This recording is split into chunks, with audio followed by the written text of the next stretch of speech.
बिस्मिल्लाहिर्रहमानिर्रहीम। अस्सलाम वालेकुम बेटा। Class first year. Today's my topic is Charles law. बेटा जैसे कि आपको पता है कि हमने डिस्कस किया था, बॉयल्स लॉ पढ़ा था। उसके बाद बेटा आज हम डिस्कस करेंगे चार्ल्स लॉ के बारे में। It is a matter of common observation that substance expand on heating and contract on cooling. बेटा जैसे कि आपको पता है कि हमारे पास जो भी सब्सटेंस होते हैं, अगर बेटा उनको हम हीट करेंगे तो हीट देने से सब्सटेंसेस में क्या होती है, एक्सपांशन आती है। और बेटा जब उनको कूल किया जाता है तो कूल करने से क्या होता है, कॉन्ट्रैक्शन होती है। Change in volume due to expansion and contraction is very small in case of solid and liquids because of their compact structure and lack of intermolecular spaces। बेटा देखें, gases exhibit enormous change due to the presence of large intermolecular space। बेटा देखें, volume को mix के change होने से जो है, वॉल्यूम के चेंज होने से जो है गैसेस पे बहुत बड़ा फ़र्क पड़ता है। वो क्यों? क्योंकि बेटा जो गैसेस के जो मॉलिक्यूल्स होते हैं उनमें बेटा जो इंटर मॉलिक्यूलर स्पेस होता है, जो हम डिस्कस करके आए हैं काइनेटिक मॉलिक्यूलर थ्योरी में, वो क्या होता है, बहुत ज़्यादा। Changes of volume of gas due to changes of temperature at constant pressure were studies by Charles. बेटा देखें कि जो वॉल्यूम में चेंजेस आती है, गैस का जो वॉल्यूम चेंज होता है टेम्परेचर की वजह से, कांस्टेंट टेम्परेचर पे, उसकी बेटा स्टडी किसने की थी? चार्ल्स ने ये बताया था। अभी देखें, the volume of a given mass of gas increase और decrease by 1/273 times of its original volume at 0 degree centigrade for every degree rise and fall of temperature at a given temperature. It is also defined as, बेटा देखें Charles law क्या कहता है। Charles ने बेटा relationship बताया था। किसका रिलेशनशिप बेटा बताया था? वॉल्यूम और टेम्परेचर का। और बेटा प्रेशर क्या रखा था? कांस्टेंट। अभी देखें बेटा, इसकी ये स्टेटमेंट है यहाँ पे, volume of given mass of gas is directly proportional to the absolute temperature at a constant or at a given pressure. बेटा देखें, जो वॉल्यूम होता है किसी भी गैस का, वो डायरेक्टली प्रोपोर्शनल होता है बेटा किसके? प्रेशर के। और बेटा टेम्परेचर क्या होता है बेटा? कांस्टेंट। मीन्स के volume of given mass of gas is directly proportional temperature. अगर बेटा डायरेक्टली प्रोपोर्शनल है तो इसके मीन्स के कहने का मतलब ये है कि बेटा जैसे हम टेम्परेचर बढ़ाएंगे तो टेम्परेचर बढ़ाने से बेटा वॉल्यूम क्या होगा?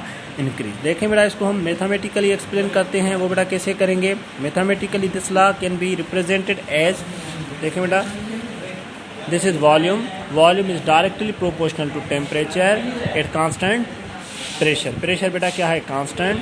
अभी देखें, वॉल्यूम इज प्रोपोर्शनली ख़त्म करने के लिए प्रोपोर्शनली कांस्टेंट रख दिया हमने, के टी। बेटा देखें यहाँ पे ये बेटा जो के है ये क्या कर रहा है? मल्टीप्लाई, सॉरी ये टी मल्टीप्लाई, यहाँ पे आके ये बेटा क्या करेगा? डिवाइड। अभी देखें, V upon T is equal to K. In other words, the ratio of the volume of a given mass of gas to its absolute temperature is always constant at constant pressure. अब बेटा देखें हमने क्या किया कि ये जो ratio होता है वॉल्यूम और टेम्परेचर का, वो बेटा कांस्टेंट होता है एक कांस्टेंट प्रेशर पे। अगर हमारे पास प्रेशर कांस्टेंट है तो बेटा जो रेशियो होगा वॉल्यूम और टेम्परेचर का, वो भी बेटा क्या होगा?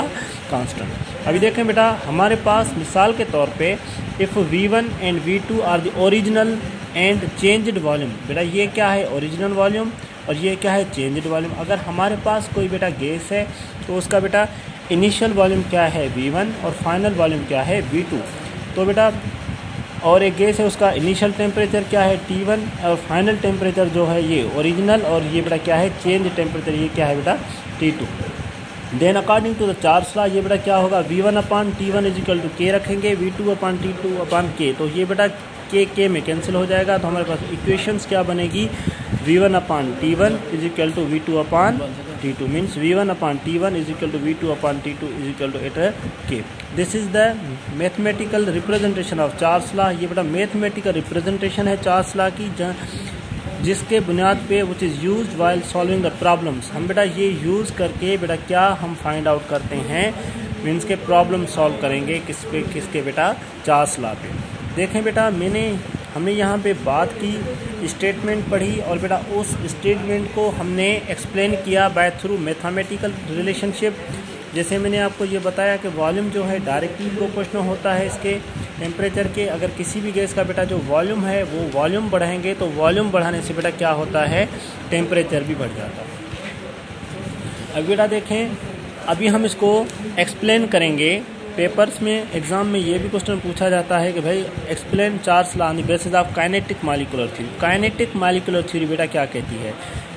इन terms of kinetic theory Charles law can be explained as follows. बेटा देखें काइनेटिक थ्योरी क्या कहती है? A decrease in temperature decrease the average kinetic energy of gas molecules. बेटा देखें कि आपको पता है कि जब हम टेम्परेचर को कम करेंगे, टेम्परेचर को कम होने से बेटा जो एवरेज काइनेटिक एनर्जी है गैस मॉलिक्यूल्स की वो बेटा क्या हो जाएगी? कम। जैसे कि हम काइनेटिक मॉलिक्यूलर थ्योरी में पढ़ के आए हैं, जो हमारे पास temperature is directly proportional to the average kinetic energy of gas molecule. अगर बेटा टेम्परेचर कम करेंगे तो बेटा टेम्परेचर कम करने से क्या होगा? मीन्स के जो टेम्परेचर कम करने से एवरेज जो काइनेटिक एनर्जी है गैस मॉलिक्यूल्स की वो बेटा कम हो जाती है। उससे क्या होता है? That is average molecular velocity decrease. बेटा जिस रफ्तार से वो मूव कर रहे थे उस रफ्तार से वो मूव नहीं करेंगे, उसकी उनकी जो वेलोसिटी है मॉलिक्यूल्स की, जो बेटा गैस के मॉलिक्यूल्स हैं, टेम्परेचर कम करने से वो क्या हो जाती है? कम। At constant pressure the decrease velocity cause the sample of gas to shrink and occupy similar volume. बेटा क्या होता है? अभी देखें बेटा होता क्या है बेसिकली, जैसे बेटा टेम्परेचर कम होता है, टेम्परेचर कम होने से एवरेज काइनेटिक एनर्जी कम हो जाती है मॉलिक्यूल्स की, एवरेज वेलोसिटी मॉलिक्यूल्स की कम होने से क्या होता है कि गैस के जो मॉलिक्यूल्स हैं वो एक दूसरे के बेटा क्या आ जाते हैं? क्लोज आ जाते हैं। उस बेटा क्लोजनेस की वजह से क्या होता है? बेटा जो गैस का जो वॉल्यूम है वो बेटा क्या हो जाता है? डिक्रीज। मीन्स के मेरे कहने का मतलब ये है कि जैसे हम टेम्परेचर को कम करेंगे तो जो एवरेज वेलोसिटी है मॉलिक्यूल्स की वो कम होगी। एवरेज वेलोसिटी कम होने से बेटा उनका वॉल्यूम भी क्या हो जाएगा? कम। आज बेटा हमने बात की चार्ल्स लॉ को एक्सप्लेन किया, हमने उसकी स्टेटमेंट पढ़ी, उसको मैथमेटिकली हमने पढ़ा।